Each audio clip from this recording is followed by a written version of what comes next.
Hello friends, welcome to the YouTube channel of conducive legal. Ministry of corporate affairs ने CSR 2 की notification के बाद LLP के लिए ढेर सारे नए नोटिफिकेशन इशू किए। इसमें जो सबसे पहला नोटिफिकेशन है वो है notification for commencement of section 1 to 29 of LLP amendment act. इस नोटिफिकेशन से इन सेक्शंस की अपॉइंटेड डेट जो है वो डिसाइड की गई 1 अप्रैल 2022, यानी LLP अमेंडमेंट एक्ट 2021 के सेक्शंस 1 से लेके 29 तक 1 अप्रैल से एप्लीकेबल होंगे। यहाँ जो मोस्ट इंपॉर्टेंट बात है ध्यान देने वाली वो ये है कि LLP अमेंडमेंट एक्ट नहीं आया है, वो तो ऑलरेडी 2021 में आ चुका था। केवल और केवल इस नोटिफिकेशन से उसकी जो अपॉइंटेड डेट है वो नोटिफाई की गई है। जो दूसरी नोटिफिकेशन है उसके अकॉर्डिंग ROC को एडजुडिकेशन की पावर दी गई। अब नोटिफिकेशन पढ़ के ये तो समझ में आ गया कि एडजुडिकेशन की पावर ROC को दे दी, या ये कह लीजिए कि जो रिस्पेक्टिव स्टेट के ROC हैं वो अब एडजुडिकेटिंग ऑफिसर होंगे LLP के केस में। बट इसका मतलब क्या है और इससे फर्क क्या पड़ता है?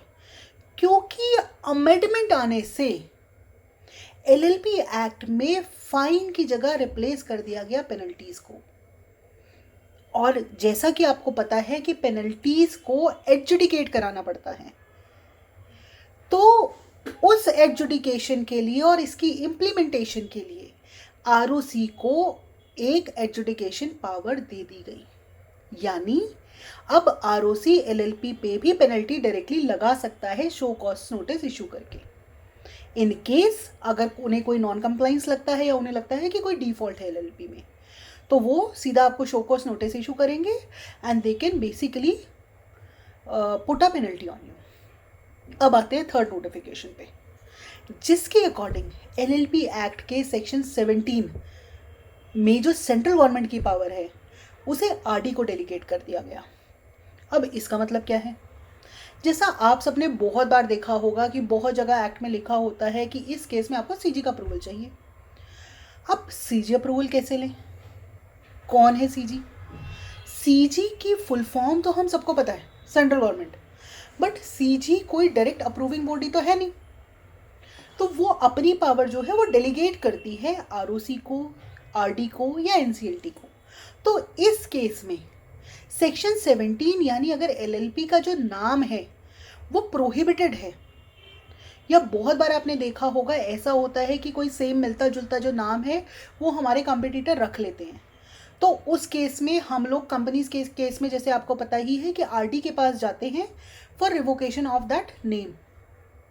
तो अब सेम प्रोविजंस LLP एक्ट में भी आ गए हैं और आप अपने रिवोकेशन की एप्लीकेशन ले जा सकते हैं RD के पास। अब आते हैं लास्ट नोटिफिकेशन पे, जो है अमेंडमेंट इन रूल्स, यानी LLP के जो रूल्स थे 2009 के उन्हें अमेंड किया गया है और उनकी जगह अब ले ली है LLP अमेंडमेंट रूल्स 2022 ने। अब बेसिकली होता क्या है, जब कोई भी एक्ट बनता है तो उसमें रूल्स भी बनते हैं। जैसा कि अब LLP का अमेंडमेंट एक्ट आया है जो कि 1 अप्रैल से एप्लीकेबल होगा, तो पुराने जो रूल्स थे वो पुराने एक्ट के हिसाब से बने थे जो कि अब रिडंडेंट हो गए हैं। तो इस अमेंडमेंट एक्ट को बेसिकली इम्पैक्ट देने के लिए, या ये कह लीजिए कि इसकी इम्प्लीमेंटेशन के लिए रूल्स को भी अमेंड करना पड़ेगा। अगर इन रूल्स को, ये जो अमेंडमेंट आई है रूल्स में, इन्हें अगर आप लिंक करके समझेंगे जो ऊपर वाली नोटिफिकेशंस है तो ये बहुत ईजी हो जाएगा। फॉर इंस्टेंस अगर आप देखें तो जो फर्स्ट नोटिफिकेशन थी कि 1 अप्रैल 2022 से 1 से 29 सेक्शन तक एप्लीकेबल हो जाएंगे अमेंडमेंट एक्ट के, क्योंकि एक्ट चेंज हो रहा है, तो अब इसका ऑफशूट क्या हुआ इस नोटिफिकेशन का कि आपके जो रूल है वो अमेंड हो रहे हैं। अब अगर आप दूसरी नोटिफिकेशन को देखो जिसमें फाइन की जगह पेनल्टी लगा दी गई है और जो एडजुडिकेशन है उसकी जो पावर है वो ROC को दे दी गई है, तो इसका जो ऑफशूट वाला रूल है उसमें क्या अमेंडमेंट आई कि आपको जैसे एडजुडिकेशन है वो आरओसी के पास कराना है, एक्ट में तो इतना लिख के दे दिया, अब उसका प्रोसेस क्या होगा, वो कैसे होगा, तो ये रूल्स अमेंड किए गए और इसमें इंसर्ट किया गया कि आरओसी किस तरह से आपके केसेस को एडजुडिकेट करेगा अगर कोई नॉन कंप्लाइंस होता है तो।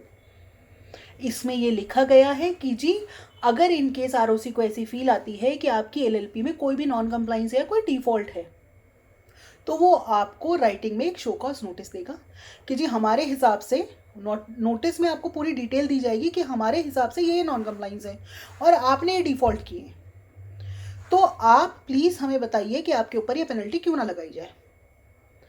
और उसमें ये स्पेसिफाई किया जाता है कि भैया इतने दिन में हर नोटिस में होता है वो, तो कि रिप्लाई कीजिए, तो आपको इलेक्ट्रॉनिक मोड से ही इसका रिप्लाई जो है वो सबमिट करना होगा। और अकॉर्डिंगली अगर तो आरओसी सेटिस्फाई हो गया आपके रिप्लाई से, तो उसके हिसाब से आपकी जो पेनल्टी है वो कम ज़्यादा या उसी हिसाब से एडजुडिकेट हो जाएगी। इन केस अगर आपको ऐसा लगता है कि जो आरओसी ने आपको ऑर्डर दिया है आप उससे सेटिस्फाई नहीं हो या आप उसके अगेंस्ट अपील प्रेफर करना चाहते हैं, तो इसमें अपीलेट अथॉरिटी बनाया गया है आरओसी की, किसे बनाया जाएगा, आरडी को। तो विद इन 60 डेज आप अपील फाइल कर सकते हैं।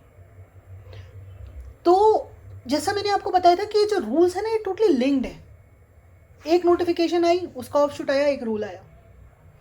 अब आते हैं नेक्स्ट अमेंडमेंट पे जो है सेक्शन 17 की, जिसमें लिखा था कि सीजी ने अपनी जो पावर है वो आरडी को डेलीगेट की है और इसका इम्प्लीमेंटेशन का जो प्रोसेस है वो बहुत ही इंटरेस्टिंग है। जैसे मैंने आपको बताया था जो सेक्शन 17 है वो क्या है, नेम के लिए है कि प्रोहिबिटेड जो नेम होते हैं इन केस अगर आरडी चाहता है तो वो उन्हें ऑर्डर दे सकता है, डायरेक्शन दे सकता है कि आप ये मैरिट्स पे बहुत बार केसेस लड़े जाते हैं कि ये नेम आप चेंज कर दीजिए। तो जो उसका प्रोसेस है वो रूल्स में दिया गया और अगर आप ये पढ़ेंगे ना तो ये वाकई बहुत इंटरेस्टिंग इन्होंने इसमें एक ट्विस्ट लाया है। अगर आरडी ने आपकी एलएलपी को बोला है कि जी आपका नाम अनडिजायरेबल है और आपको ऑर्डर इशू कर दिया डायरेक्शन देते हुए, giving direction to change the name of your LLP, तो नॉर्मली इसमें क्या होता है कि 3 महीने का टाइम दिया जाता है कि जी आप 3 महीने के अंदर अंदर अपना जो एलएलपी का नाम है उसे चेंज कर लीजिए। और आप 3 महीने में उसे कंप्लाई नहीं कर पाते, यानी आप अपना नेम चेंज नहीं करते, तो इसमें आरडी खुद ब खुद सो मोटो आरओसी को डायरेक्ट कर देगा आपका नेम चेंज करने के लिए। और उससे भी इम्पोर्टेंट आपका जो नाम है वो बड़ा इंटरेस्टिंग हो जाएगा। आपका नाम हो जाएगा ORDNC, which means order of RD not complied. Supposedly आपकी एलएलपी का नाम था ABC LLP, तो वो हो जाएगा ORDNC कि आपने आरडी के ऑर्डर को कंप्लाई नहीं किया, और इसी के साथ वो आगे लगा देंगे जिस डेट में ये ऑर्डर पास हुआ है और उनका जो भी नंबर होगा वो along with your registration number of LLP. अगर मान लीजिए आपके 2022 में ऑर्डर पास हुआ है और आपका एलएलपी का रजिस्ट्रेशन नंबर सपोजिंगली ये मान लीजिए AAA1234 है, तो जो आपकी एलएलपी का नाम हो जाएगा अगर आपने कंप्लाई नहीं किया वो हो जाएगा ORDNC 2022-01, जो भी इनका एक सीरियल नंबर चल रहा होगा, प्लस में आपका एलएलपी का जो भी नंबर होगा, रजिस्ट्रेशन नंबर AAA1234, जैसा हमने अभी एग्जाम्पल में लिया। इसी के साथ, ये तो बहुत इंटरेस्टिंग अमेंडमेंट थी अब तक, इसी के साथ साथ एलएलपी एक्ट में कंपनीज एक्ट की तरह स्मॉल एलएलपी का कंसेप्ट भी इंट्रोड्यूस किया गया है। और दूसरा जो मेजर चेंज आया है वो आया है फी स्ट्रक्चर में। और अगर मैं उसमें भी बोलूँ जो टॉप रेटेड चेंज है इस लिस्ट में सबसे ऊपर, वो ये है कि एलएलपी में जो सबसे पुरानी, जैसे कहते हैं ना गले में हड्डी अटकी हुई थी, कि इसमें 100 रुपये पर डे पेनल्टी होती थी, वो हटा दी गई है और उसकी जगह अब इन्होंने स्लैब सिस्टम इंट्रोड्यूस कर दिया गया है। अगर आप जनरली देखें तो इनिशियली जो कंपनीज एक्ट था उसमें स्लैब सिस्टम था। अगर मान लीजिए आप फॉर एग्जांपल एनुअल फाइलिंग में डिले करते हैं तो आपको पेनल्टी 2 टाइम 4 टाइम ऐसे लगती थी। और तब एलएलपी एक्ट जब इंट्रोड्यूस किया तो इन्होंने 100 रुपीज़ पर डे की पेनल्टी लगा दी। यानी इनिशियली कंपनीज एक्ट में स्लैब था, एलएलपी एक्ट में 100 रुपये पर डे की पेनल्टी थी। उसके बाद इन्होंने कहा कि भैया ठीक है, हम एक काम करते हैं, हम तो कंपनीज एक्ट में भी एनुअल फाइलिंग में 100 रुपये पर डे की पेनल्टी लगा दी, इन्होंने बढ़ा के स्लैब हटा दिया। अब क्या हुआ कि दोनों एक्ट में सेम हो गया, 100 रुपये पर डे कंपनी में है, 100 रुपये पर डे एलएलपी में हो गई। LLP में थी, कंपनी में भी इन्होंने कर दी। अब उसके बाद क्या हुआ कि दोबारा से ये जागे और इन्होंने कंपनी में 100 रुपये पर डे रहने दी और अब LLP में उठा के स्लैब बेस कर दी। ऑल्दो जो LLP में इन्होंने स्लैब बेस लगाया है वो बहुत, जिसे कहते हैं ना, एक हाई रेट्स पे लगाया है। मतलब सो मच सो अगर 360 डेज से ज़्यादा का आपका डिले हो जाता है तो अगर नॉर्मल LLP की बात करें तो उसमें अप टू 50 टाइम्स तक की पेनल्टी लगाई है। इनफैक्ट मैं बोलूँगी लेट फीस लगाई है, because this is not a penalty. 50 times तक की इन्होंने लेट फीस लगाई है और प्लस में 20 रुपीज़ पर डे। वहीं अगर जैसे मैंने बोला अभी इन्होंने नया कंसेप्ट इशू किया है स्मॉल LLP का, तो उसमें 25 टाइम्स तक की पेनल्टी लगा दी और 100 रुपीज़ पर डे लगा दिया। Although intentions are clear to ease the business for LLP and promote the formation of LLP over company. But there will be a slight hurdle to motivate people to form LLP. Because अगर आज की हम बात करें तो आज भी company में टैक्स रेट 25% है और LLP में 30% है। तो let's see how it will turn out and what are basically these enhancing things will have impact on general public, whether they will move toward LLP or they will stick to the traditional mode of companies. So this was the impact analysis of new notifications on LLP. Stay tuned for more such updates. Thank you so much.